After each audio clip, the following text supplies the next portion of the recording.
I the a-hole for announcing that my dad's not paying my college tuition? My aunt and uncle are paying for my cousin's college. My dad had a college fund for me, but he had stipulations. Like he wanted nothing below a B for grades and to pre-approve any classes I take, weekly meetings to discuss grades, and a bunch of other stuffs. Which would be fine if you have a normal dad, but mine isn't. My dad has a temper, and I spent 6th to 12th grade stressed out about grades, and being screamed at or grounded over things that sometimes weren't even my fault. Like a teacher not updating online grading, and an assignment being marked missing because of it. And getting my backpack and locker randomly searched by him, for no reasons besides to make sure I'm not hiding anything. So I decided to pay for college myself because 1, not being stressed over getting screamed at, and 2, I didn't feel like constantly worrying that he'd disapprove of a class or a grade and decide not to pay, which I could totally see him doing. I'd rather be in debt than controlled for 4 more years, and I just finished my first year. Well, my family got together on 4th, and, well, sometimes they're nosy. They were talking about my cousin's school, and my uncle looked at my dad and said, "Well, how much is Sophie's school costing you?" I said, "What are you asking him for? I'm the one paying for it."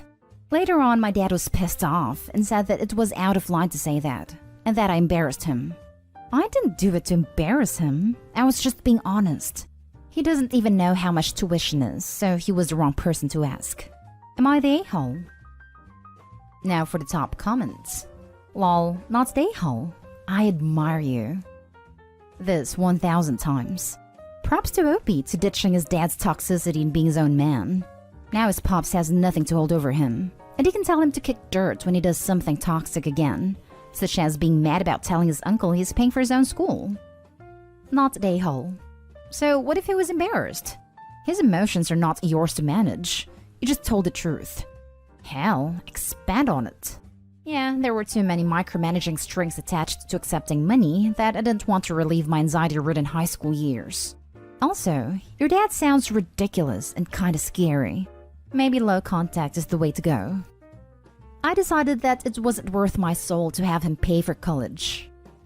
Not the a-hole. It's embarrassing to him that you hate his control so much you turn down college being paid.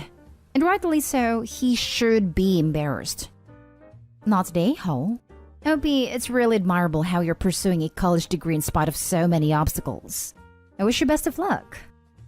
Thank you, I appreciate that.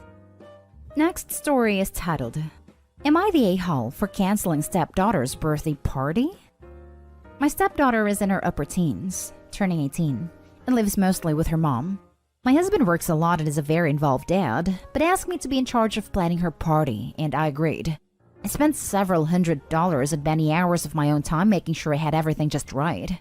Recently, stepdaughter's mom verbally lashed out at my husband and was screaming and cussing at him. I snapped at her and told her she has no right to speak to my husband in that way and to shut her mouth. Stepdaughter flipped out saying I attacked her mom, and now both mom and stepdaughter are scared and traumatized. Stepdaughter also uninvited me from the birthday party, saying she's too uncomfortable to have me there and wants her mom there. The party I planned and paid for. So I ended up canceling the reservation, catering and decoration rentals, and opting to put that money towards what I feel is a better costed use of my money. Am I the a-hole for ruining her birthday? Edited to add, stepdaughter was not present for the argument. She heard from her mom that I basically told her to shut up later. My mom drove to our home and was in our driveway screaming and cussing at the top of her lungs. I went outside and told her to shut her mouth because this is our home, and she has no right to speak to my husband in that matter, and I will not tolerate it. 1. Stepdaughter was not a witness to what happened. Biomom told stepdaughter later, and apparently Biomom was so shaken up and upset that stepdaughter can't handle it, and called me to tell me I'm no longer invited to her party or to be any part of her birthday, as my presence would make stepdaughter and her mom feel too uncomfortable to enjoy themselves. 2. The argument was over elaborate gifts for stepdaughter. Biomom's family has money, but my husband does not come from a well-off background. Biomom wanted/demanded the husband buy stepdaughter over $5,000 in jewelry and tickets to several different concerts, which husband cannot currently afford as we took a hard financial hit over COVID. He told Biomom he can't do it, and she came over flipping out that he's a bad dad, and that if he really loved his daughter, he'd find a way to do it no matter what. Not the a-hole. After Opie commented that the daughter and mom got mad because husband could not buy the daughter some expensive things, accused him of not caring, and that if he was a good dad, he would make it happen. That is manipulation. I'll get some downvotes for this, but I don't understand how one screaming match with no physical altercation has traumatized the daughter and by mom. Are they traumatized because dad said no and stepmom spoke up in his defense? I wouldn't let my partner's ex cuss at him and call him a bad father because he couldn't afford some expensive gifts. I wouldn't pay for a party I wasn't invited to either, but that's just me, I guess. Commenting to let you know, Opie said the argument didn't happen in front of stepdaughter, and mom just told her after the fact. So now I'm really confused as to how they were traumatized by this. Can you be traumatized by something you didn't even witness? Stepdaughter is saying she is traumatized by how upset and shaken her mom was when she got home. So basically, she's playing the victim card as hard as possible when she in fact was not in any way? You didn't ruin her birthday. She did. She decided to take sides based on partial information and bit the hand that fed her. Now you get to have a nice chunk of money for yourself and she gets a life lesson. Not a-hole. It's your money, and if she chooses to act like this, then she doesn't deserve a birthday party from you. And she definitely can't invite you from something that you paid for using your own money for that. She can get lost and ask her mom to throw a party for her then for acting like that. I'd also like to add, mom screaming at your husband in your driveway is definitely your business. And your stepdaughter isn't a child anymore. She's turning 18. And so many comments are acting like you canceled a 5-year-old's birthday party. Next story. Am I the a-hole for not trying to actively build a better relationship with my stepson? Last year, I, 38 male, married my wife, 40 female, after about 3 years of dating. And she had 2 kids, 17 male and 15 female, from her previous relationship. Going in, when we were talking about tying the knot, I made it abundantly clear that I would love to have a relationship with their sons, but I'm not okay forcing anything, and would just hope that the boys would accept me eventually. At first, my wife wasn't bored with this.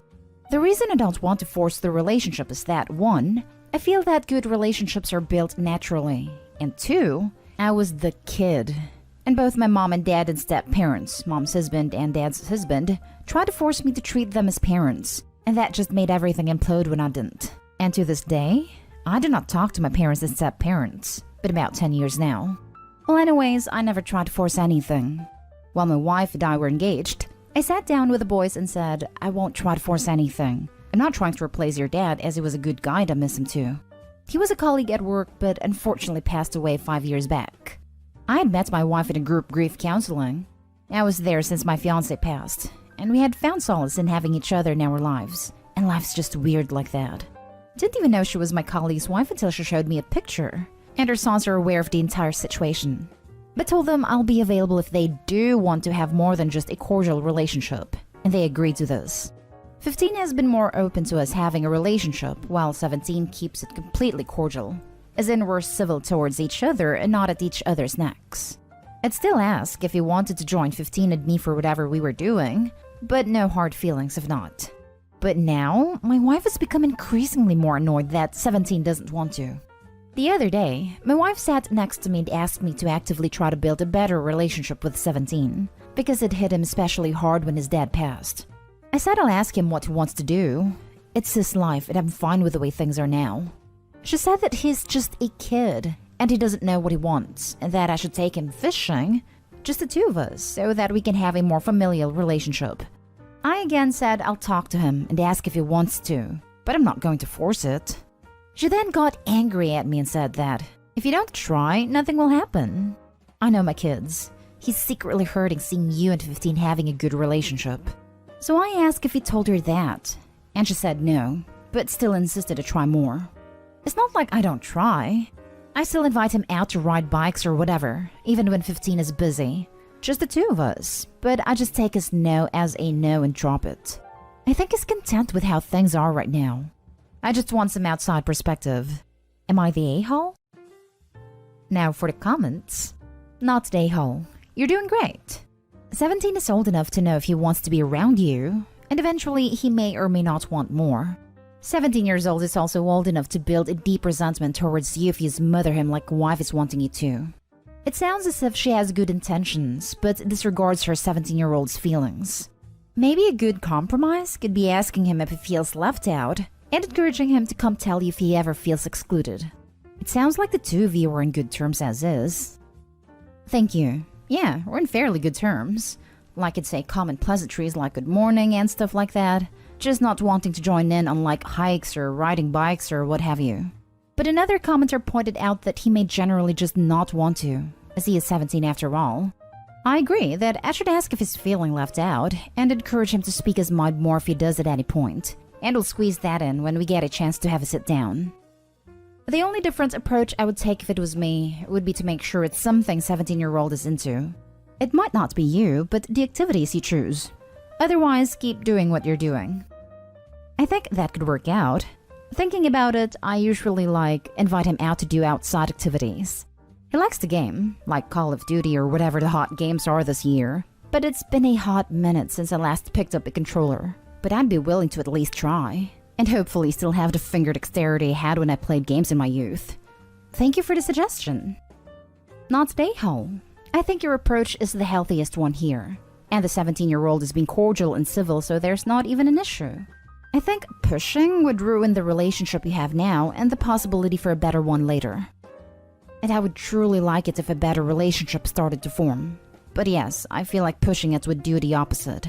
It's like when we were kids and the parents would set up play dates. Very rarely do those friendships last in my experience. Maybe it was me if all of them failed. But I stand by what I said near the beginning of the post. That good relationships come naturally. No one needs to be friendly with everybody, so on and so forth. Now for the last story. Am I the a-hole if I let my dad's girlfriend know she can't stay at his house after he died? This past 4th of July, my dad passed away unexpectedly. The death was very traumatic. But it was worse for my sisters and I since we were the ones who found and tried to save him. My dad left the house in our names and wanted us to take care of it since he only bought it for us. Well, about 3 months beforehand, my dad's girlfriend came from Venezuela to live with him since they've been talking for about a year, and this would be the first time they've ever met. After my dad passed away, she has been crying and grieving just like us all, but there are certain things that she has done that has made my sisters and I upset. While viewing the body, she kept saying how he could leave her alone like that after her journey, and that he promised her that he wasn't. Then while my cousins were over to view the house at his room, she locked the room door, took the key, and then left to my aunt's house. I understand that she is grieving the death of the person she loved, but that was my dad, and she's not considering our feelings like that. She has told me that her pain is worse, and I just got offended because she didn't even try to save him. My sisters and I tried to save him, and we had to see him in a way that we never thought would happen. I'm not sure what to do because she is a good person, and my dad loved her very much and was very happy with her. But these little situations make my sisters and I a bit angry. Edit. I wanted to come and address some things. My sisters and I are not kicking her out right away. She can stay and grieve with us because my dad was the love of her life, but we are wanting to know what exactly she has planned. My sisters and I also have been incredibly kind in this situation because he was someone important to all of us. My family members are here helping us with the paperwork and everything. And from what I know, she only asked for a work visa and not for anything marriage related. I don't want to be rude to her, but it's just become something that has happened unexpectedly, and all the financial responsibilities have become my sister's and mine. We are being very considerate, but we just don't want our feelings to be invalidated because of what happened. My family members never saw the house, and my dad just bought it last August. So when I was trying to show them the house, they wanted to see how he did his room because he would always talk to them about it. The only thing that we want is to be able to go and have his shirts because they smell just like him. Not Day-Hole. Honestly, I'd get any valuables and important papers out of the house now as well, just in case. You haven't known her that long, really.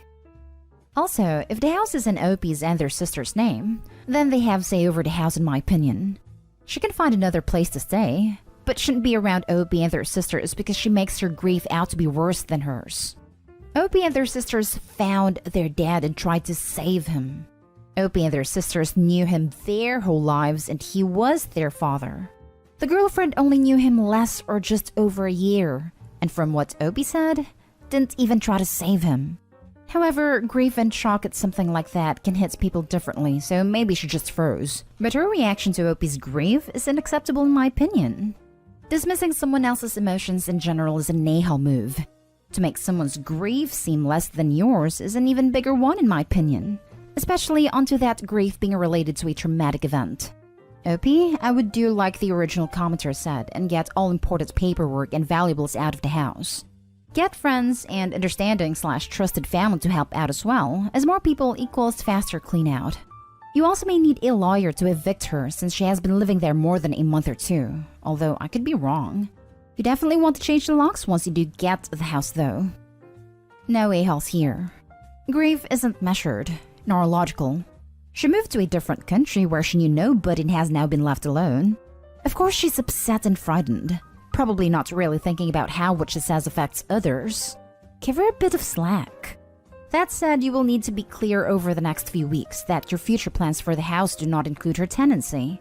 Be gentle but firm, and definitely take legal advice before you say or do anything.